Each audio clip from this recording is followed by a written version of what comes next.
सो once again welcome dear students, आप सभी का एक बार फिर हार्दिक स्वागत है ऑलराउंडर बीएसएस कोचिंग इंस्टीट्यूट में। आज की इस वीडियो में हम जवाहर नवोदय विद्यालय कक्षा 6 के लिए एक और गेस्ट पेपर मतलब कि मॉडल पेपर को पढ़ने वाले हैं, उसको समझने वाले हैं, उसके सारे प्रश्नों को सॉल्व करने वाले हैं। बहुत ज्यादा महत्वपूर्ण है, इसलिए वीडियो को लास्ट तक देखिए और अपना फीडबैक जो है जरूर हमें दीजिएगा।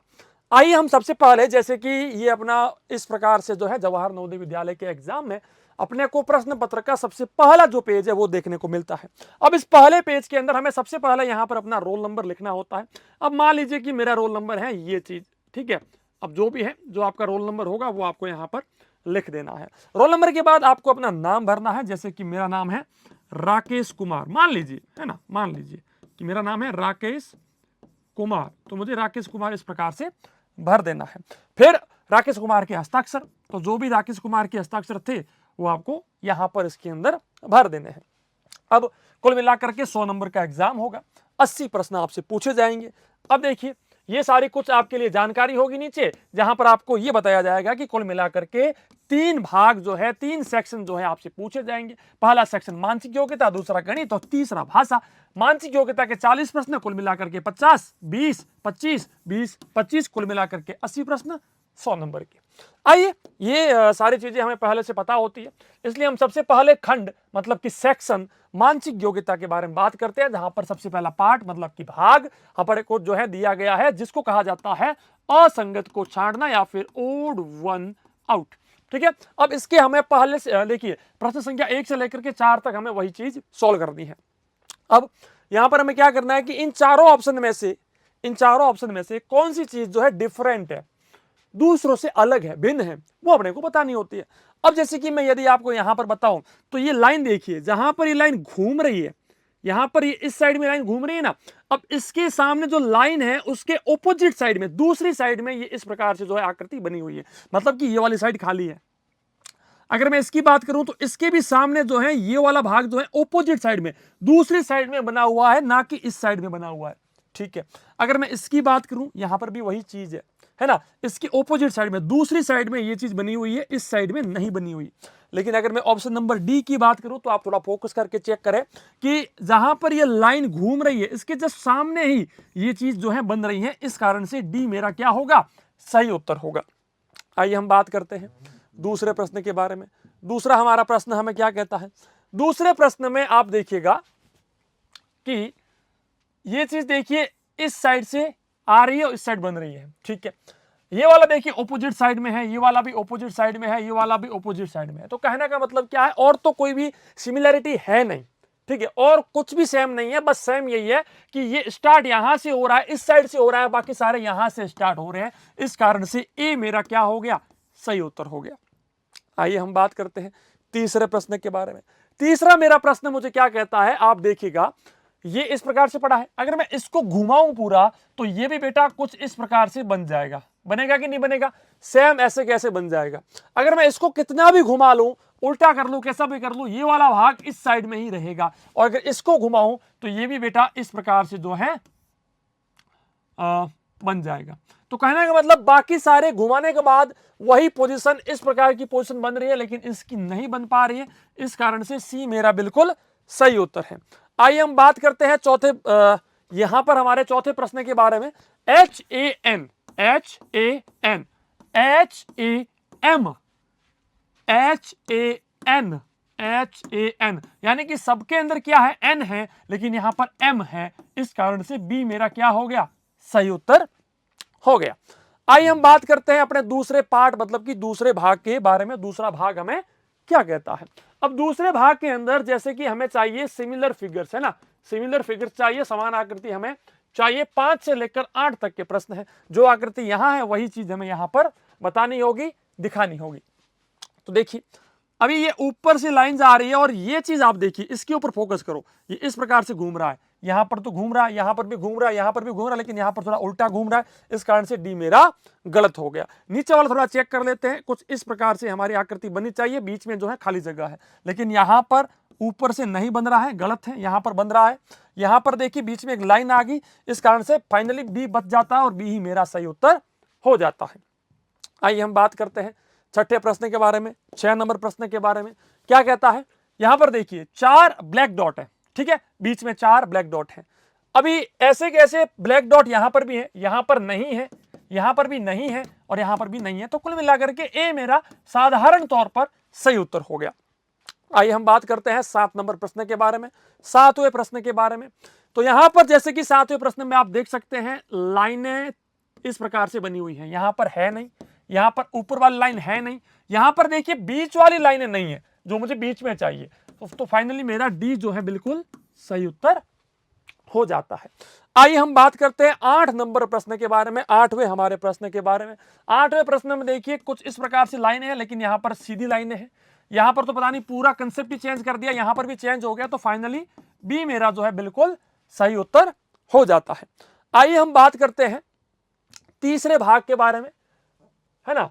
यहां पर हम प्रश्न संख्या 9 से लेकर 12 तक देखेंगे, जहां पर हमें क्या करना है, पैटर्न कंप्लीशन के बारे में बात करनी है, यानी कि आकृति पूरक, आकृति पूर्ण कैसे होगी, कोई भी फिगर कंप्लीट कैसे होगा वो अपने को बताना है, ठीक है। कहने का मतलब यहां पर क्या आएगा, तो बेटा अगर मैं यहां पर इस प्रकार से एक आकृति, एक डायग्राम बना दूं, तो मेरा ये फिगर जो है कंप्लीट हो जाएगा, आकृति पूरी हो जाएगी। अब यहां पर तो 2 गोले बना दिए, लेकिन मुझे यहां पर 2 गोले नहीं चाहिए, यहां पर इसने इसको उल्टा कर दिया, लेकिन मुझे सीधा रखना था, ये भी गलत हो गया।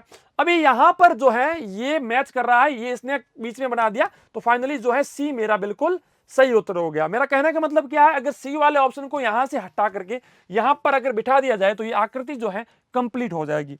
चलिए अब इसी प्रकार के और भी प्रश्न है हमारे सामने, अब इस प्रश्न को सॉल्व करते हैं। यहां पर हम लोग क्या कर सकते हैं, लाइन को सीधा खींच सकते हैं, यहां पर इस प्रकार से जोड़ सकते हैं, तो ये इस प्रकार से हमारी जो है आकृति बन जाएगी।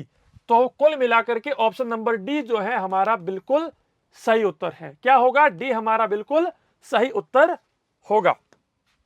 बात करते हैं 11 नंबर प्रश्न के बारे में। हमारा 11 नंबर प्रश्न हमें क्या कहता है, देखिए लाइन इस साइड आ रही है, तो इस लाइन को हम यहां पर ले जाकर के भी जोड़ सकते हैं और इसको कंप्लीट यहां पर लेके आ सकते हैं, ठीक है। तो यदि मैं इसको इस प्रकार से देखूं तो मैं ये मान सकता हूं कि चलो कुछ इस प्रकार का हमें काम करना पड़ेगा, जो कि ऑप्शन नंबर डी के अंदर हमारा बिल्कुल सही उत्तर है। देखिए आप चेक कर सकते हो, ये सेम चीज हमें यहां पर जो है देखने को मिल रही है।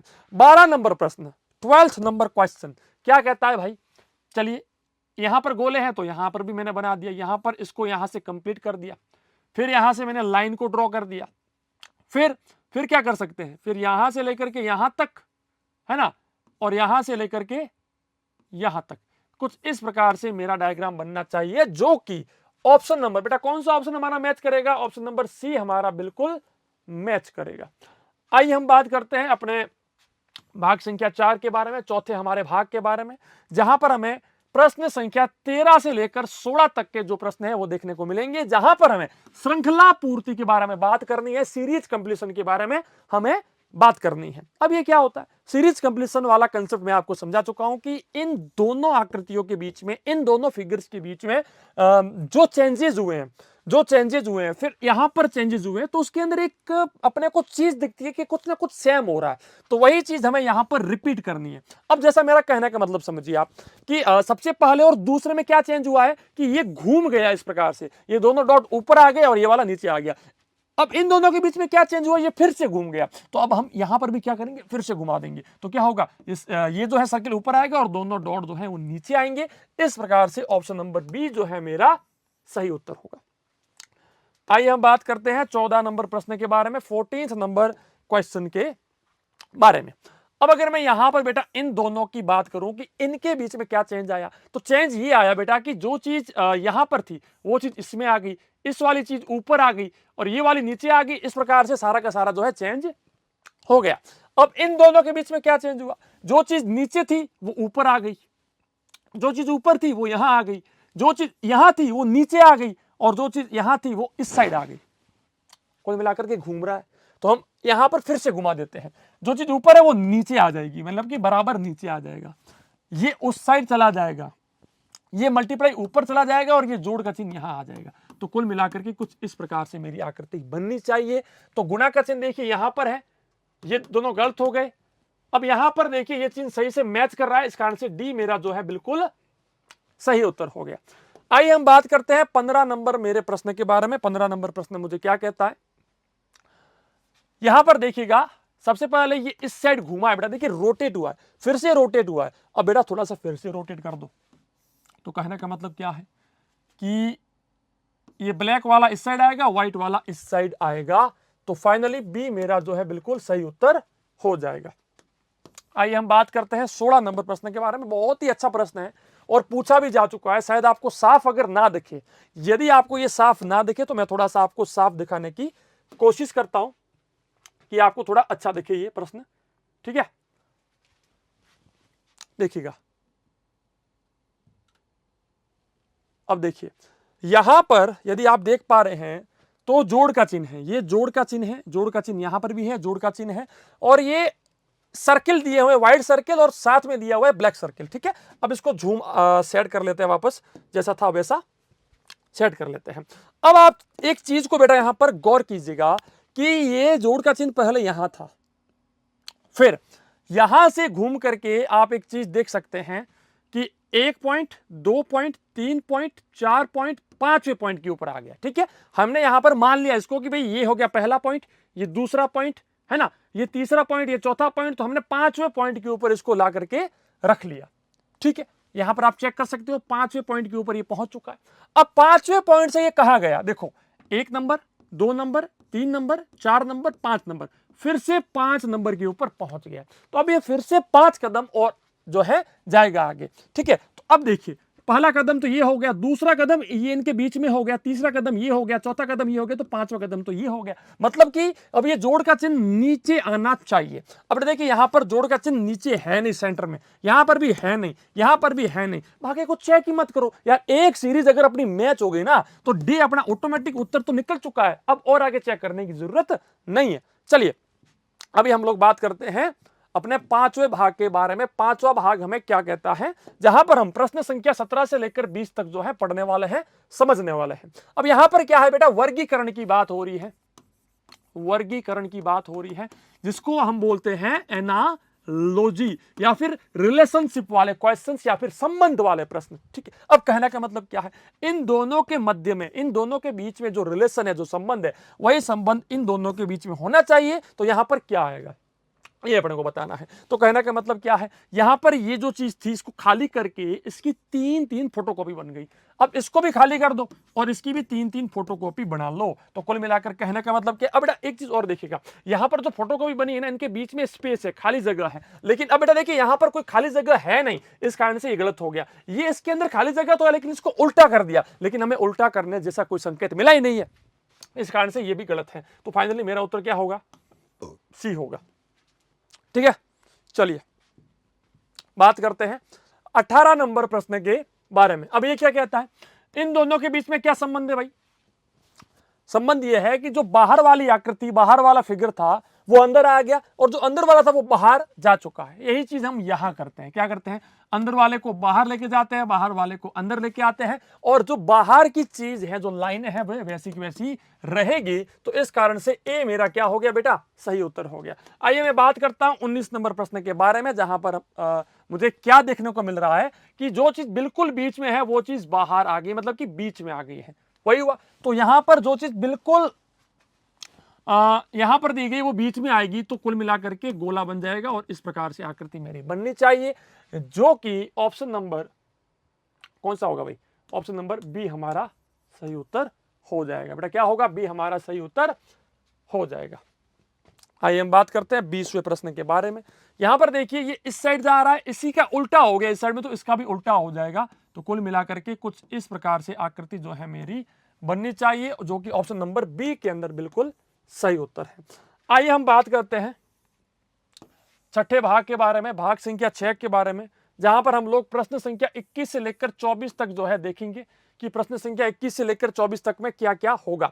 यहां पर हमें ज्यामितीय आकृति को कंप्लीट करना है, मतलब कि ज्योमेट्रिकल फिगर जो है उसको कंप्लीट कर देने का है, पूरा कर देने का है। तो अब यहां पर क्या आ सकता है बेटा, यहां पर हम लोग इस प्रकार से आकृति जो है बना सकते हैं, ठीक है। तो इस प्रकार से जो आकृति मेरी बनेगी वो होगी ऑप्शन नंबर डी, जो कि बिल्कुल सही उत्तर है।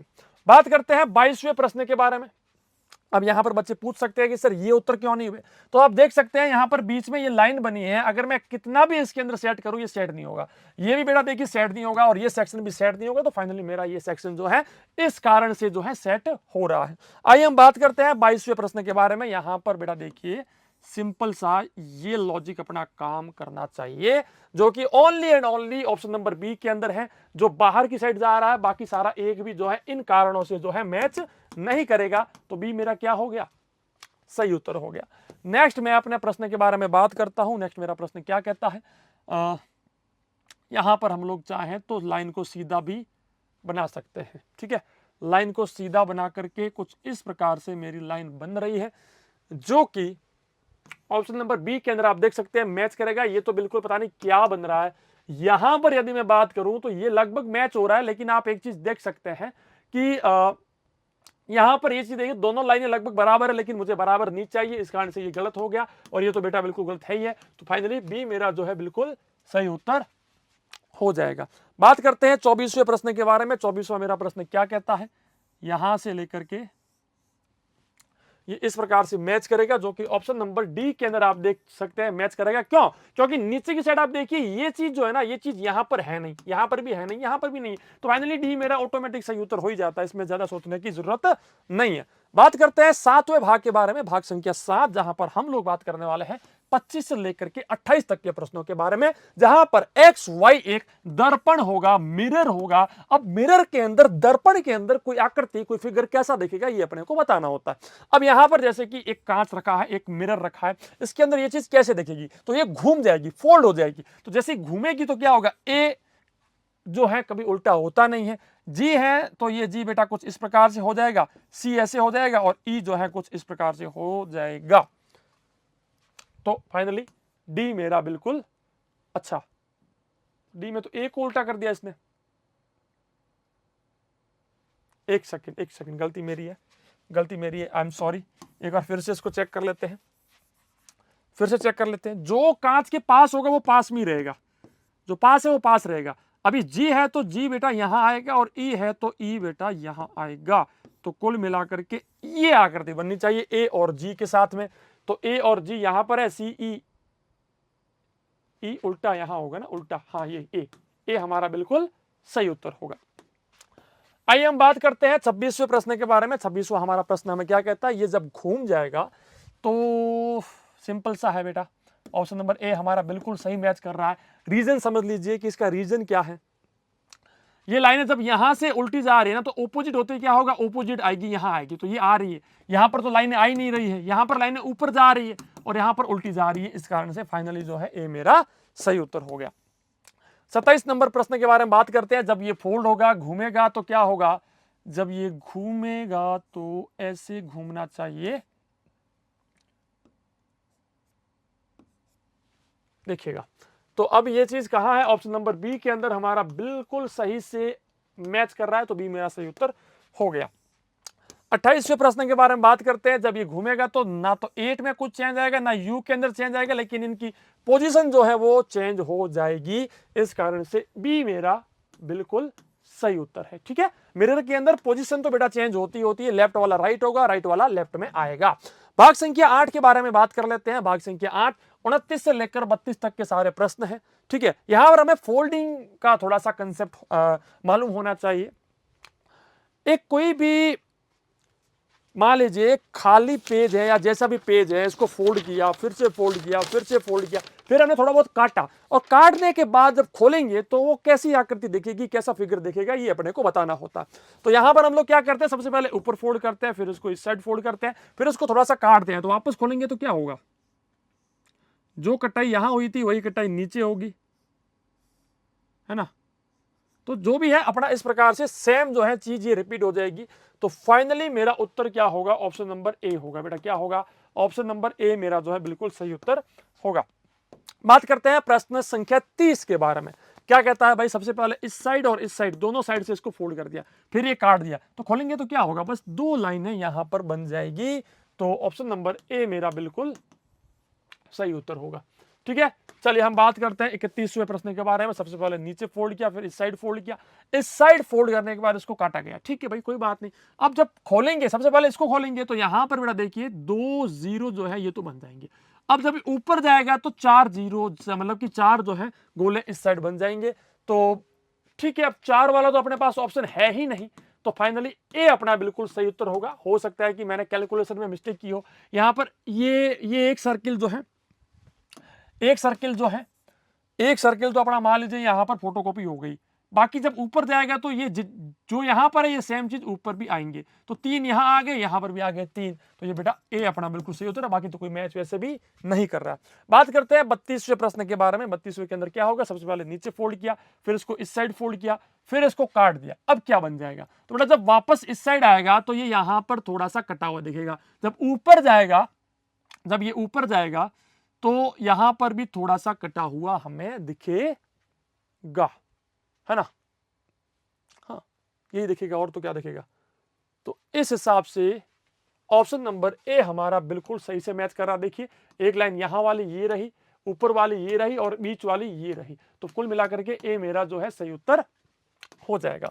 बात करते हैं भाग संख्या 9 के बारे में। 31 से लेकर 36 तक के सारे प्रश्न जो है इसके अंदर होंगे, जहां पर हमें क्या करना है कि कागज के टुकड़े दिए हुए होंगे, उन टुकड़ों को मिलाकर के क्या आकृति, कौन सी आकृति बनाई जा सकती है, ये अपने को बताना होगा। अब जैसे कि मैंने इसका नाम दे दिया 1 2 3 4 और 5। ठीक है, अब पहला भाग इसके अंदर मुझे मिल रहा है, नहीं मिल रहा। अब क्यों नहीं मिल रहा, देखो 1 2 3, 3 भाग ही तो है, लेकिन मुझे 5 भाग चाहिए। 1 2 3 गलत, 1 2 3 गलत, 1 2 3 4 5, इसके अंदर 5 भाग है, बस इसी कारण से मेरा उत्तर डी हो गया। बाकी आप चेक करना चाहो तो चेक कर लो। पहला भाग आपको यहां पर देखने को मिलेगा, दूसरा भाग आपको यहां पर देखने को मिलेगा, तीसरा भाग आपको मान लीजिए यहां पर देखने को मिलेगा, चौथा भाग यहां पर देखने को मिलेगा, और पांचवा भाग आपको ऊपर की साइड जो है देखने को मिलेगा। अब हम बात करते हैं 34 नंबर प्रश्न के बारे में। 34वां प्रश्न हमें हमारा क्या कहता है। अब देखिए 1 2 3 4 मैंने इनको नाम दे दिया। अब 4 नाम दे दिए तो 1 2 3 4 यहां पर भी है, 4 यहां 1 2 3 4 1 2 3 4 1 2 3 4। ठीक है, सब जगह पर 4 है। ठीक है, अब सबसे पहला भाग हमें यहां पर देखने को मिल रहा है, यहां पर। दूसरा भाग मान लीजिए देखने को मिल रहा है यहां पर। तीसरा भाग मुझे मिल नहीं रहा, इस कारण से गलत हो गया। पहला भाग ये हो गया, दूसरा भाग मेरा ये हो गया, तीसरा भाग ये हो गया, चौथा भाग ये हो गया। तो इस प्रकार से बी मेरा उत्तर आ रहा है, ये गलत आ रहा है और ये भी गलत आ रहा है, तो बी अपना एकदम सही उत्तर है। 35वें प्रश्न की यदि मैं बात करूं तो 1 2 और 3। अब देखिए, पहला हमें यहां पर देखने को मिल रहा है, दूसरा हमें यहां पर देखने को मिल रहा है, और तीसरा हमें यहां पर देखने को मिल रहा है। लेकिन दिक्कत ये आ रही है कि ठीक है, यही चीज है, और तो क्या कर सकते हैं। हालांकि इसके अंदर और चीजें इसको जोड़नी चाहिए थी, क्योंकि ये वाला सेक्शन भी तो है, लेकिन चलो ठीक है, इसने जो है बॉक्स के अंदर इसको रख करके अपना यही ऑप्शन जो है ए बिल्कुल सही उत्तर मैच करेगा। आइए हम बात करते हैं 36वें प्रश्न के बारे में। 36वां प्रश्न 1 2 3 4। ठीक है, अब अगर मैं सबसे पहले भाग की बात करता हूं यहां पर, तो पहला भाग मुझे कहां पर मिलेगा, इसके अंदर तो मुझे मिल ही नहीं रहा है। इसमें पहला भाग कहीं पर मिल रहा है क्या, मान लीजिए ये हो गया अपना पहला भाग। ठीक है, साइज के अंदर हो सकता है छोटा बड़ा, कोई दिक्कत वाली बात नहीं है। दूसरा भाग मान लीजिए ये हो गया, तीसरा भाग नहीं, फिर चौथा भाग मैच नहीं करेगा अपना, छोड़ो आप। ये चेक करो तो एक बार, इसमें भी मैच नहीं करेगा, इसमें भी मैच नहीं करेगा। क्यों नहीं करेगा, क्योंकि पहला भाग चलो मान लो ये मैच हो गया, लेकिन ये वाले तो कहीं पर मैच नहीं करेंगे, तो फाइनली बेटा बी ही अपना उत्तर होगा। बी को ही हमें अपना उत्तर मानना पड़ेगा, क्योंकि पहला भाग ये हो गया, दूसरा भाग ये हो गया, तीसरा और चौथे ये हो जाएंगे। ठीक है, छोटे बड़े का कोई दिक्कत नहीं है, तो बी मेरा उत्तर हो जाता है।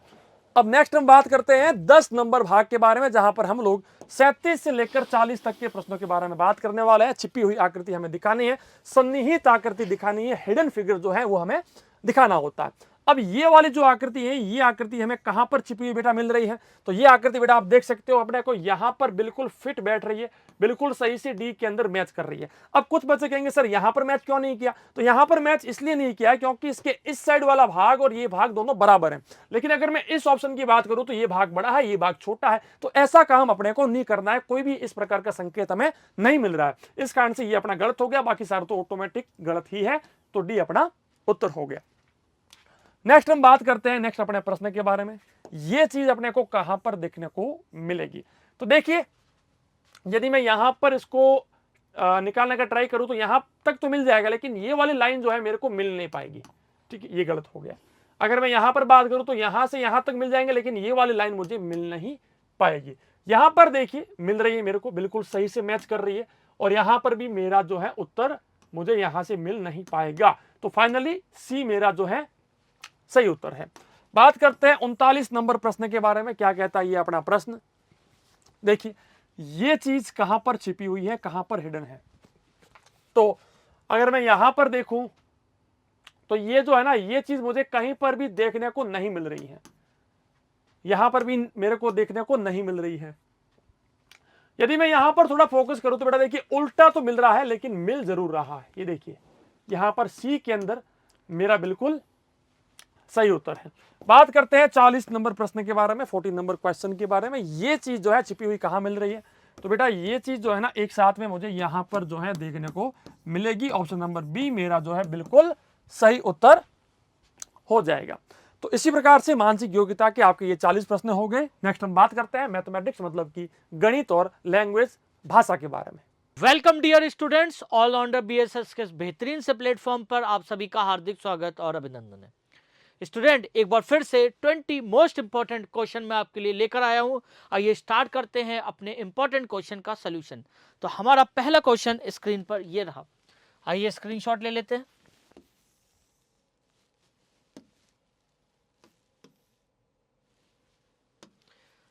सरल करना है तो सिंपल है ये। आपको क्या करें, इन दोनों को पहले ऐड करो और जो आंसर आए उसको क्या कर दो, घटा दो। पहले सबका योग करो, इन सबका क्या करना है, आपका योग करना है, और जो भी आंसर आए उसको क्या करना है, इसको इसमें से घटा देना है। तो आइए करते हैं।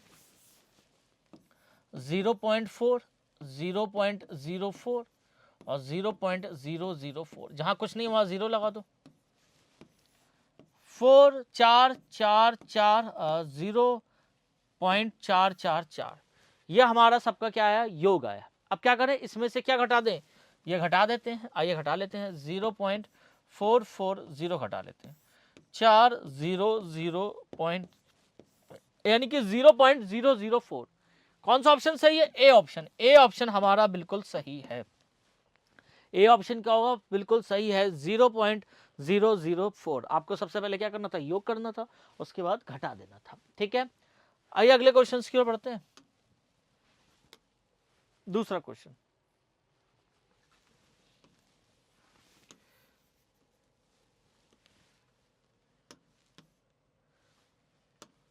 दो 3 8 12 20 का लघुत्तम समावर्तक। आइए लघुत्तम समावर्तक ज्ञात करते हैं। 2 3 8 12 20।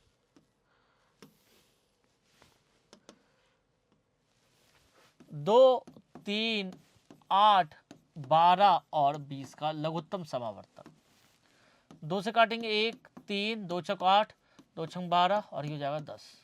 2 से काटेंगे 1 3, 2 दूनी 4, 2 तीन 6, 2 पंजे 10। फिर 3 से काट लेते हैं 1 1 2 1 और 5। फिर 2 से काट लेते हैं 1 1 1 1 5 और फिर 5 से काट लेते हैं 1 1 1 1 और 1। तो कितना होगा, 5 दूनी 10, 10 3 30, 30 दूनी 60, 60 दूनी 120। तो इसका लासपा कितना आ जाएगा, लघुत्तम समावर्तक कितना आ जाएगा, 120 आंसर। यानी कि बी ऑप्शन क्या होगा, बिल्कुल सही ऑप्शन होगा। ठीक है, आइए आगे बढ़ते हैं, अगले क्वेश्चन की ओर बढ़ते हैं।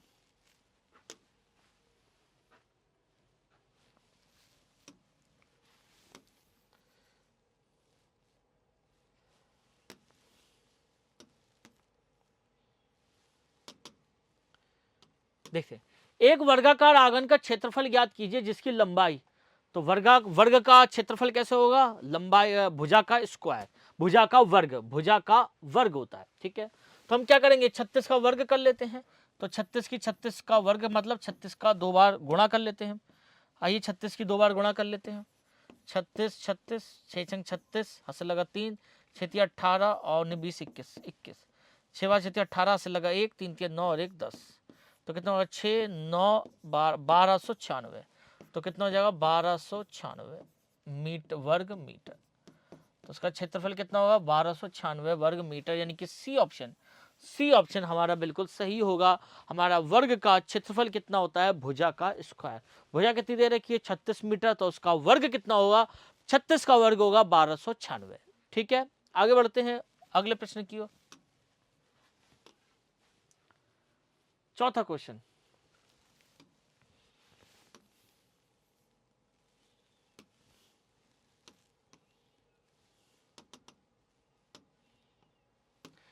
एक 144 किलोमीटर प्रति घंटे को मीटर प्रति सेकंड में बदले। तो जब भी किलोमीटर प्रति घंटा को मीटर प्रति सेकंड में बदलते हैं तो आपको ध्यान रखना होता है किससे गुणा करते हैं, 5/18 से।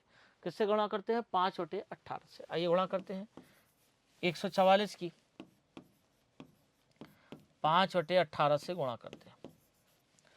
तो 18 7 8 56 9 72 6 8 8 6 48 6 करते हैं। आइए 2 से काटते, 2 ने 18, 2 7 14, 2 दूनी 4 और 9 8 72, 8 पंजे 40। तो कितना हो जाएगा, 40 मीटर प्रति सेकंड। यानी कि बी ऑप्शन क्या होगा, बी ऑप्शन बिल्कुल सही होगा। जब भी किलोमीटर प्रति घंटे को मीटर प्रति सेकंड में बदलते हैं तो 5/18 से गुणा करते हैं, और जब भी मीटर प्रति सेकंड को किलोमीटर प्रति घंटा में बदलते हैं तो 18/5 से गुणा करते हैं। ये बात आपको ध्यान रखनी है। ठीक है, आगे बढ़ते हैं अगले क्वेश्चंस की ओर।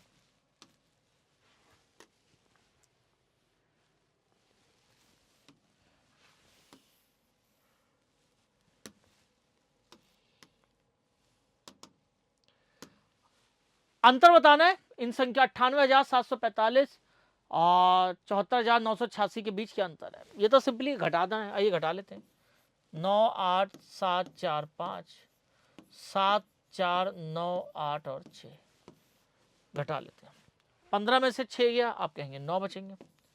13 में से 8 गया, 8 और 5 13, 5 बचेंगे। यहाँ बचेंगे 6। 16 में से 9 गया, 7 बचेंगे। 7 में से 4 गया, 3 बचेंगे।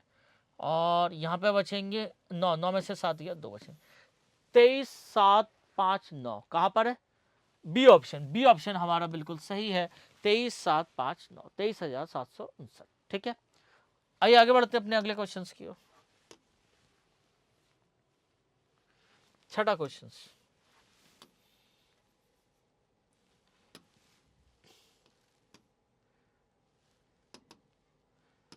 एक आदमी ने अपने खाते में 1,000 रुपए जमा किए और 5 वर्ष बाद 800 रुपए ब्याज के रूप में प्राप्त किए। तो दर प्रतिशत, मूलधन कितना रुपए दे रखा है 1,000 रुपए, ब्याज कितना दे रखा है 800 रुपए, समय कितना दे रखा है 5, आपको दर निकालनी है। वही फॉर्मूला लगाइए, साधारण ब्याज वाला।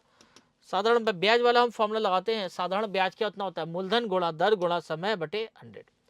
तो हम साधारण ब्याज कितना दे रखा है, साधारण ब्याज हमें दे रखा है 800 रुपए। मैं डायरेक्ट वैल्यू रख देता हूं, मान रख देता हूं, सूत्र आपको अब याद हो चुके होंगे। ठीक है, साधारण ब्याज कितना है 800 रुपए, मूलधन कितना है 1,000 रुपए, गुणा दर कितनी है, दर निकालनी है, समय कितना है 5/100। 2 0 से 2 0 कैंसिल हुआ, तो 800 गुणा 800 बटे 5 गुणा 100 दर। 2 0 से 2 0 काटेंगे, 10 आएगा। 2 0 नहीं आएगा, 10 आएगा। 1 0 से 1 0 कैंसिल, 5 एकम 5 और 5 छक्का 30। तो दर कितनी आ जाएगी 16%। कितनी आ जाएगी 16%। यानी कि डी ऑप्शन, डी ऑप्शन हमारा बिल्कुल सही होगा। अगर आपको सूत्र याद है तो बड़ी ही आसानी से आप इसका आंसर निकाल सकते हैं। ठीक है, आगे बढ़ते हैं अपने अगले क्वेश्चन की। ये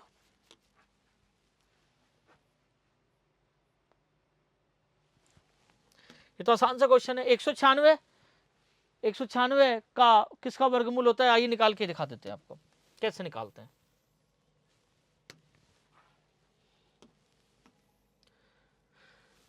इसका वर्गमूल ज्ञात करना है। तो देखो, तो 196 किसका होता है, आप कहेंगे 14 का। देखो कैसे निकालेंगे। सबसे पहले 196 का निकालते हैं। 2 निम 18, 2 अट्ठे 16, 2 चौक 8, 2 निम 18, 7 सत्ते 49, 7 एकम 7। तो ये जो जोड़ा है इसको 1 मानते हैं 2, और ये जोड़ा है इसको 1 मानते हैं 2। तो 2 गुणा 7 यानी कि 14। यानी कि 196 का वर्गमूल कितना है 14। ठीक है, अब निकालते हैं हम 256 का। 256 का निकालते हैं, आइए निकालते हैं। 256 का मैं इसको मिटा देता हूँ। इसका हमने निकाल दिया है। ऊपर वाले का कितना आया है, इसका कितना आया है 14। 256 का निकालते हैं। 2 एकम 2, 2 दूनी 4, 2 अट्ठे 16, 2 छंग 12, 2 छक 8, 2 तिया 6, 2 दूनी 4, फिर कितना आएगा 16, फिर कितना आएगा 8, फिर कितना आएगा 4, फिर 2 और फिर 1। तो जोड़ो, देखो 1 जोड़ा, 2 जोड़े, 3 जोड़े और 4 जोड़े। तो यहाँ से निकलेगा 2, यहाँ से निकलेगा 2, यहाँ से निकलेगा 2, यहाँ से निकलेगा 2 दूनी 4 दूनी 8 दूनी 16, यानी कि इसका 256 का वर्गमूल कितना है 16। तो हमारा आंसर कितना आएगा 14/16, यानी कि बी ऑप्शन क्या होगा हमारा बिल्कुल सही होगा।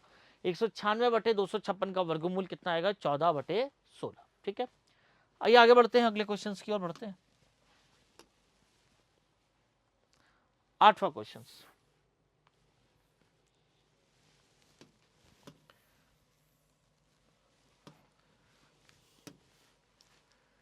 क्या कह रहा है ये? एक पक्षी पहले 4 घंटों के लिए 20 किलोमीटर प्रति घंटे की गति से उड़ता है, फिर अगले 3 घंटों के लिए 12 किलोमीटर प्रति घंटे की गति से उड़ता है। चिड़िया की औसत चाल बतानी है। औसत चाल हमें निकालने का एक सूत्र होता है कुल दूरी बटे कुल समय। ठीक है, कैसे निकालते हैं? कुल दूरी बटे कुल समय।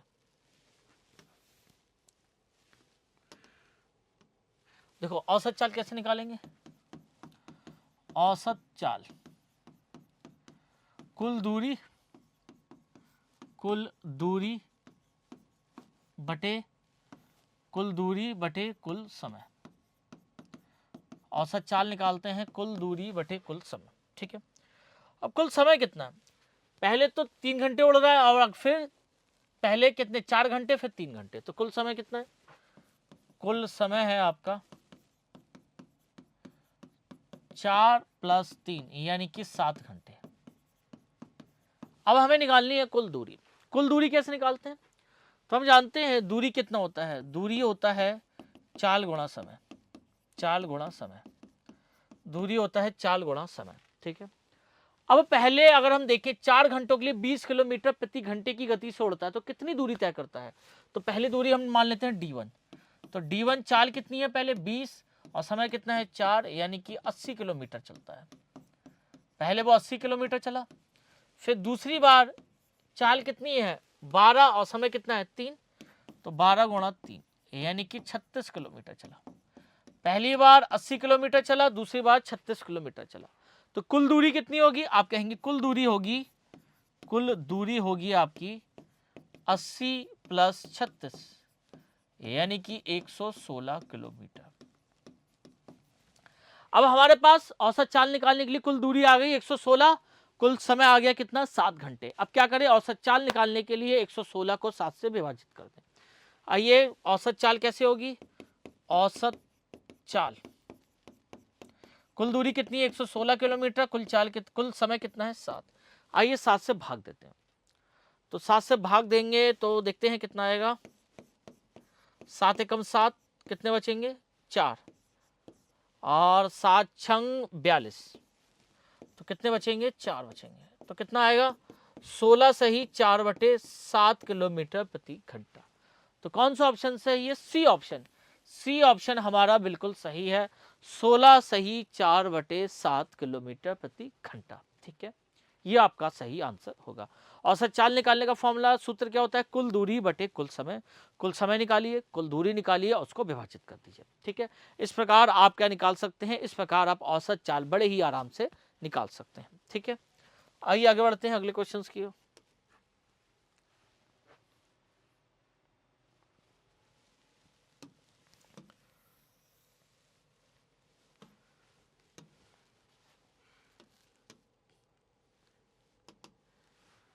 यदि एक रेलगाड़ी 140 किलोमीटर 2.5 घंटे में तय करती है तो वह 1 घंटे में कितनी तय? तो 2.5 घंटे का मतलब 5/2 घंटे में, 5/2 घंटे में। तो ये तो आसान घंटे, ये तो यूनिटरी में, ये एक इसको निकालते हैं। आइए कैसे निकालते हैं देखते हैं। 5/2 घंटे में, 5/2 घंटे में कितने किलोमीटर चलती है? आप कहेंगे 140 किलोमीटर चलती है। तो 1 घंटे में 140 को 5/2 से भाग दे दो, ये 2 क्या हो जाएगा? ये 2 ऊपर चला जाएगा, तो कितना हो जाएगा 140 गुणा 2/5, 5 दूनी 10, 5 अट्ठे 40, 8 दूनी 16, 56, यानी कितने किलोमीटर चलेगी, 56 किलोमीटर। कौन सा ऑप्शन सही होगा, सी ऑप्शन। सी ऑप्शन हमारा बिल्कुल सही होगा, C option is the right option. ठीक है, आइए आगे बढ़ते हैं अपने अगले क्वेश्चंस की ओर। 10वां क्वेश्चन,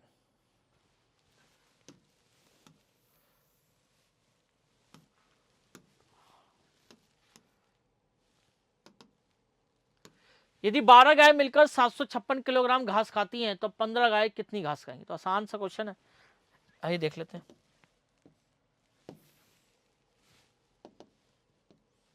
12 गाय कितनी घास खाती हैं, 756 किलोग्राम। तो एक गाय कितनी खाएगी, 756/12। तो 15 गाय कितनी खाएंगी, 756/12 गुणा 15। 3 चौक 12, 3 पंजे 15, 4 एकम 4, और कितना, 5 4 अट्ठे 32, 4 निम 36। तो A189 गुणा 5, तो कितना आंसर आएगा, 5 निम 45, हासिल लगा 4, 5 अट्ठे 40 और 4 44, 5 और 4 9, 945 किलोग्राम। तो कितनी गाय खाएंगी, 945 किलोग्राम घास खाएंगी 15 गाय मिलकर। ठीक है, सिंपल है, 12 गाय मिलकर इतनी घास खाती हैं, तो एक गाय का निकाल देंगे, फिर 15 गायों का निकाल लेंगे। ठीक है, आइए आगे बढ़ते हैं अगले क्वेश्चंस की ओर।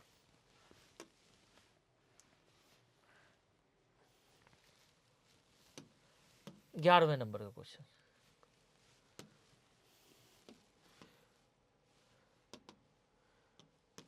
ये तो आसान सा है, ये तो सॉल्व करना है।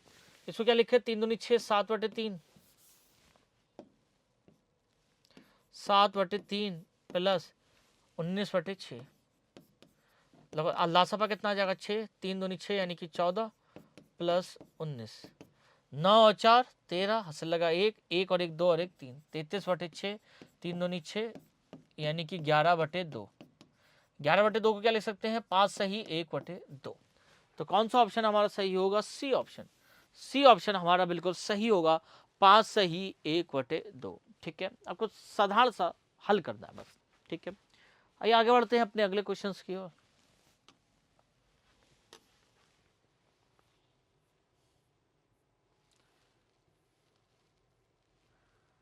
12वें नंबर क्वेश्चन, आइए देखते हैं।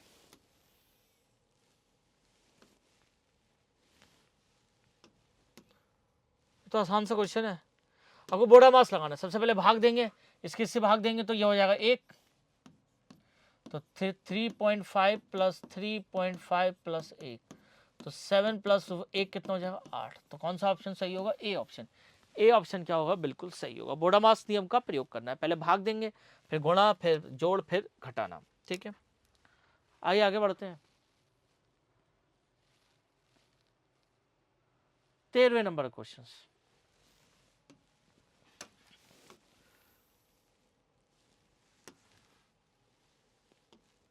क्या कह रहा है, एक बस दिल्ली से अमृतसर के लिए शाम 5:30 बजे चलती है और अगले दिन सुबह 7:36 अमृतसर पहुंचती है। अमृतसर पहुंचने में कितना समय लगा।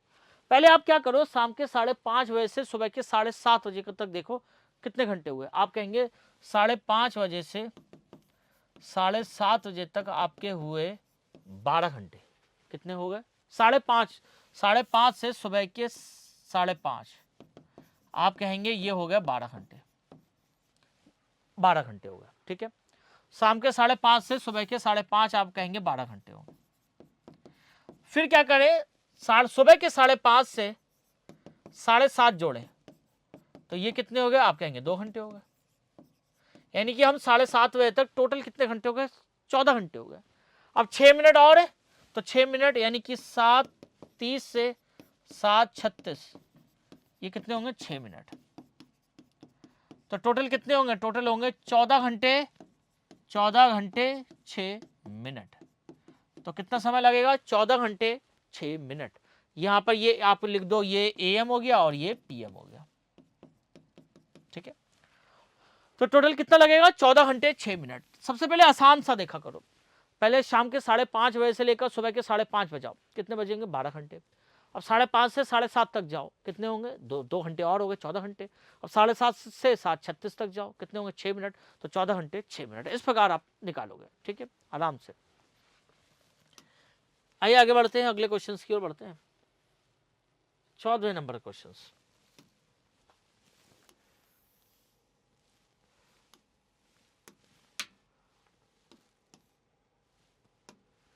एक कार 12 घंटे में 816 किलोमीटर की दूरी तय करती है।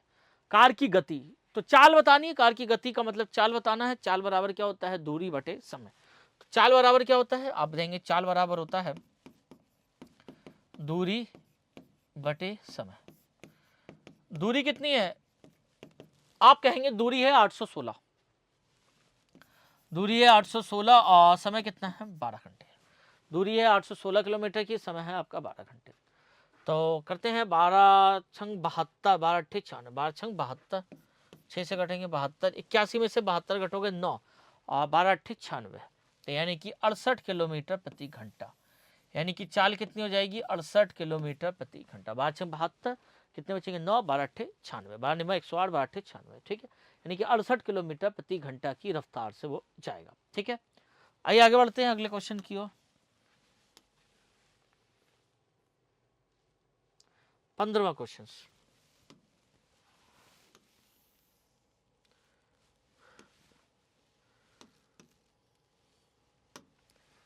एक मोटर चालक 80 किलोमीटर प्रति घंटा की गति से गाड़ी चलाता है।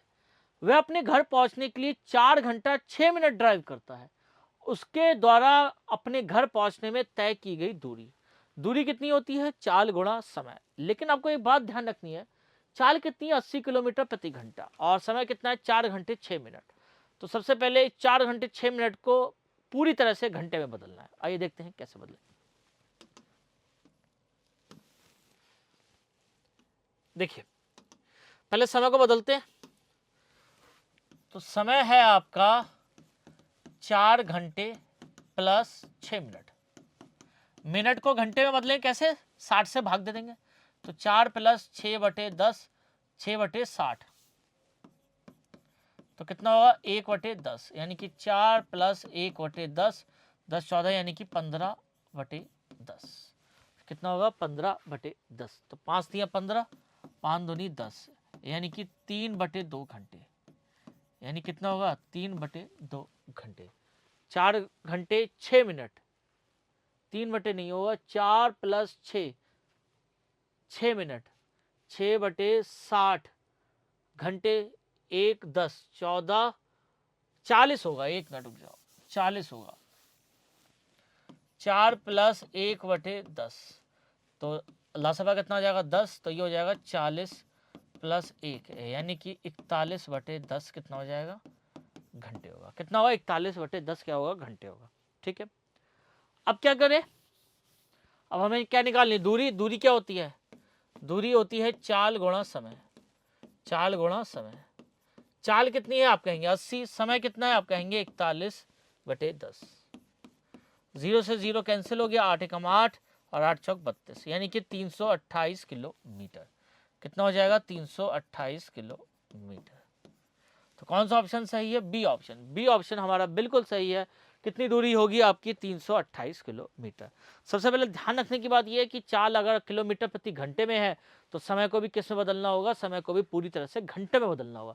लेकिन हमारे मिनट भी दे रखे हैं, तो मिनट को घंटे में बदलकर 4 घंटे में क्या करिए? जोड़ दीजिए, ठीक है। आइए अगले क्वेश्चन की ओर बढ़ते हैं।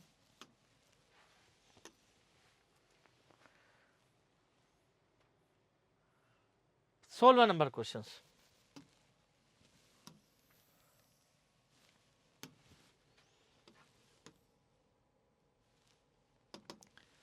यदि a बराबर 4 है, b बराबर 2 है और c बराबर -3 है, तो a का घन प्लस b का घन प्लस c का घन प्लस c का घन प्लस c का घन plus 3ab plus 3bc plus 3ac का मान ज्ञात कीजिए। आइए मान ज्ञात करते हैं। क्या करना है? आपको मान रख देना है और बड़ी आसानी से आप निकाल लेंगे।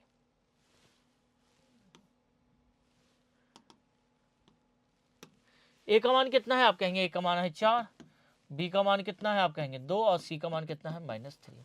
आपको मान निकालना है a का घन प्लस b का घन प्लस c का घन plus 3ab plus 3bc plus 3ac। मान रखिए 4 का घन प्लस 2 का घन प्लस -3 का घन प्लस 3 AB 4 गुणा 2 प्लस 3 BC होगा आपका 2 गुणा -3 और 3A कितना है 4 गुणा -3। आइए करते हैं। 16 64 प्लस 8 -27 प्लस 4 दूनी 8 और 16 8 24 प्लस माइनस के 18 प्लस माइनस के 3 दूनी 6 थी 18 और माइनस के 4 थी 12 थी 36। ठीक है, आइए सॉल्व करते हैं। 64 और आप ये जो धन वाले हैं वो जोड़ लेते हैं और माइनस वाले जोड़ देते हैं। 64 और 8 और 24 जोड़ देते हैं। 8 4 12 4 16 से लगा 1 6 2 8 96, यानी कि हो जाएगा सारे ये कितना होगा 96 माइनस ये वाले जोड़ लेते हैं 27 18 और 36 27 18 और 36 27 18 और 36 8 और 7 15 और 6 21 हासिल लगा 2 3 4 6 2 8 यानी कि 81। 96 में से 81 घटाओगे तो कितना, 6 में से 1 गया 5, 9 में से 8 गया 1, यानी कि हमारा कितना आंसर आएगा 15। तो कौन सा ऑप्शन सही होगा? सी ऑप्शन हमारा बिल्कुल सही होगा। C option. जस्ट आपको क्या करना है, मान रखना है और मान को सॉल्व करना है, हल करना है और बड़ी आसानी से आप इसका उत्तर निकाल पाएंगे। ठीक है, आइए आगे बढ़ते हैं अगले क्वेश्चन की ओर। 17वां क्वेश्चन। ये तो क्या है, ये तो जोड़ना है सिंपल।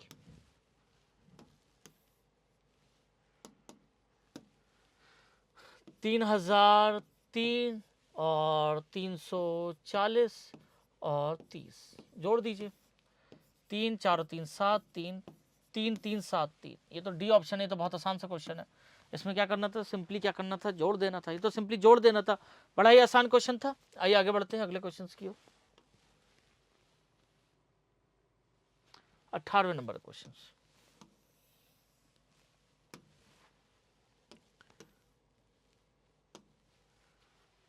तो आइए सॉल्व करते हैं। 14 अट्ठे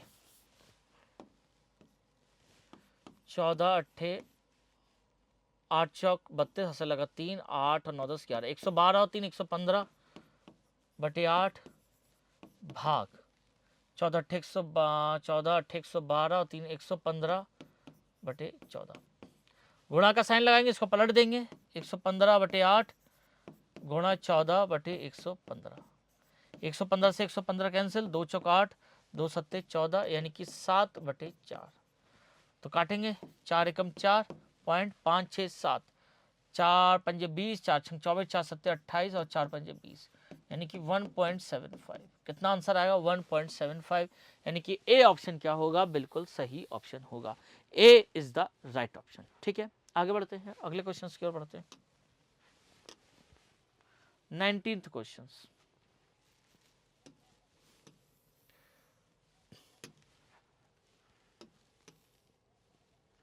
क्या निकालना है? 600, ये हो गया 10 दूनी 20 21 बटे 2 का मतलब होता है गुणा 600 का 21 बटे 2 प्रतिशत का मतलब होता है 1/100। ठीक है, 2 0 से 2 0 कैंसिल, 2 से काटोगे 3 और 21 के 3 से 63 प्रतिशत। कितना आएगा? 63, सॉरी प्रतिशत नहीं, कितना 63। कितना आएगा? B option. बी ऑप्शन हमारा बिल्कुल सही होगा। 600 का 10 सही 10 सही 1/2 प्रतिशत कितना होगा? 63 होगा। ठीक है, आइए अगले क्वेश्चन की ओर बढ़ते हैं। 20 नंबर क्वेश्चन।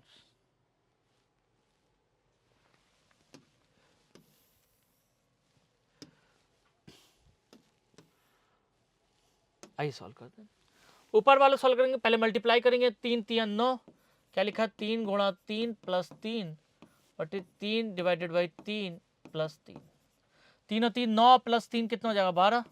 सबसे पहले भाग देंगे तो कितना हो जाएगा? 1 प्लस 3 12 बटे 4। तो कितना आंसर आएगा? 3 आंसर आएगा। तो कौन सा ऑप्शन होगा? D option. बोडामास रूल का प्रयोग जरूर करना, ये बात ध्यान रखें। मल्टीप्लाई जहां पे गुणा भाग प्लस माइनस एक साथ हो तो आप बोडामास नियम का प्रयोग करेंगे। ठीक है, आइए आगे बढ़ते हैं। तो स्टूडेंट, ये थे आज के हमारे 20 क्वेश्चन। 20 महत्वपूर्ण क्वेश्चन आज मैंने आपको कंप्लीट करा दिए। Hello students, welcome to Allrounder BSS. Allrounder BSS के ऑनलाइन प्लेटफॉर्म पे आप सभी का स्वागत है। तो चलिए शुरू करते हैं पैसेज के साथ। पहले अनुच्छेद हमें क्या दे रखा है कि खेल सभी के लिए आवश्यक है। लड़के और लड़कियां, पुरुष और महिलाएं, अगर कोई लगातार काम करता रहता है तो अपने काम से थक जाएगा और ऊब जाएगा, चाहे वो कितना भी दिलचस्प क्यों ना हो। तो चलिए एक बदलाव काम से खेल की ओर। खेल एक टीम के साथ खेले जाते हैं, इसलिए एक टीम भावना, एक समूह भावना, समानता और भाईचारे की भावना पैदा होती है खेल खेलते वक्त। खेलों में हम नियमों का पालन करते हैं, हम अनुशासन में होते हैं। खेल हमें समय का पाबंद बनाते हैं।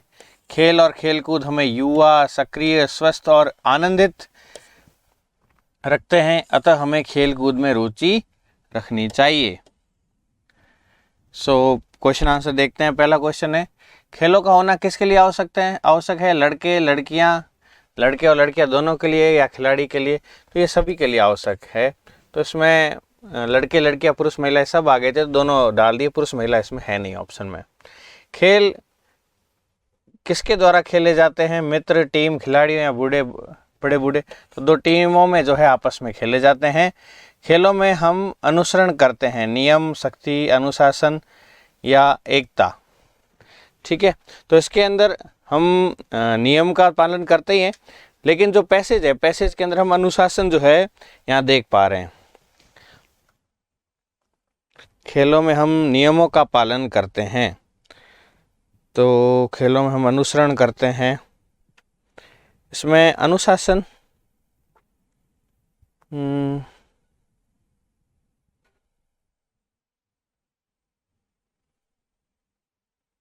खेलों में हम नियमों का पालन करते हैं, हम अनुशासन में होते हैं। नियम भी सही है, अनुशासन भी सही है, ठीक है, पर नियम ज़्यादा सही है। तो यहाँ पर क्या हो जाएगा? लाइन के अकॉर्डिंग नियम हो जाएगा। ओके, अगला, खेल हमें कैसा बनाते हैं? समयनिष्ठ, सक्रिय, स्वस्थ या ये सभी? तो ये सभी चीज़ें बताते हैं। ओके, पौध का क्या हो जाएगा? ये सभी हो जाएगा। हमें शौक होना चाहिए खेल का या खेल कूद का, दोनों का ही होना चाहिए। खेल का भी होना चाहिए और खेल कूद का भी होना चाहिए। अगला अनुच्छेद है, बरसात के मौसम में हम पिकनिक पर गए। बरसात के मौसम में कहाँ पर गए? पिकनिक पर। मेरे कुछ दोस्त मेरे घर आए और पिकनिक पर जाने का फैसला किया। मैं सहर्ष तैयार हो गया, मतलब आसानी से मान गया। फिर हम अपनी साइकिल पर निकल पड़े। मौके पर पहुंचकर हमने एक छायादार पेड़ के नीचे दरी बिछा दी और उस पर बैठ गए। फिर हमने चाय बनाई। हम में से कुछ ने बोटिंग का लुत्फ उठाया। बोटिंग मतलब बोट के ऊपर, नाव के ऊपर चढ़ना, नौकायान करना। कुछ ने तो ताश खेला और कुछ पेड़ों पर चढ़ गए। हमने गाया, हंसे और प्रकृति की सुंदरता का आनंद लिया। शाम को हम वापस आ गए। हमारे पास एक मज़ेदार दिन था। तो क्वेश्चन है कि हम डैश पिकनिक पर गए। बरसात के मौसम में, गर्मियों में या ठंड में? तो कब गए थे वो पिकनिक में? वो बरसात के मौसम में पिकनिक में गए थे। तो इसका क्या हो जाएगा? ये इसका करेक्ट आंसर हो जाएगा। मेरे घर कौन आया? बहन, दोस्त, चाचा या कोई नहीं? तो दोस्त आए थे उसके घर। हमने किसकी सवारी की? मोटरसाइकिल की, गाड़ी की, साइकिल की या इनमें से कोई नहीं? तो पैसेज के अकॉर्डिंग उन्होंने किसकी सवारी की थी? साइकिल की सवारी की थी। हमने क्या बनाया? रोटी, चाय, कॉफ़ी या इनमें से कोई नहीं? ठीक है, तो इसमें से उन्होंने क्या बनाया था बेटा? वहाँ जाकर चाय बनाई थी। और इस पैसेज का 10वां क्वेश्चन है, शाम का विपरीत क्या होगा? तो शाम, सुबह का उल्टा हो जाता है शाम, तो शाम का उल्टा क्या हो जाएगा? सुबह। यहाँ पर क्या हो जाएगा? ए हो जाएगा। अब बात करते हैं अगले अनुच्छेद के बारे में। अनुच्छेद 3 हमें क्या कह रहा है? दशरथ कहाँ के राजा थे? अयोध्या के। उनकी कितनी रानियां थी? 3। उनके कितने पुत्र हुए? 4 पुत्र हुए। सबसे बड़े कौन थे? श्री राम। वे सबसे बड़ी रानी कौशल्या के पुत्र थे। उन्होंने राम से बढ़कर अपने माता पिता और राम ने सबसे बढ़कर अपने माता पिता और आचार्यों की आज्ञा का पालन किया। जैसा वो कहते वैसा करते। राम त्रेता युग के, ठीक है, 4 युग है बेटा। कितने युग है? 4। सबसे पहला आ जाएगा सतयुग, सतयुग। फिर आ जाएगा त्रेता युग, फिर उसके बाद में द्वापर युग, फिर उसके बाद में कलयुग।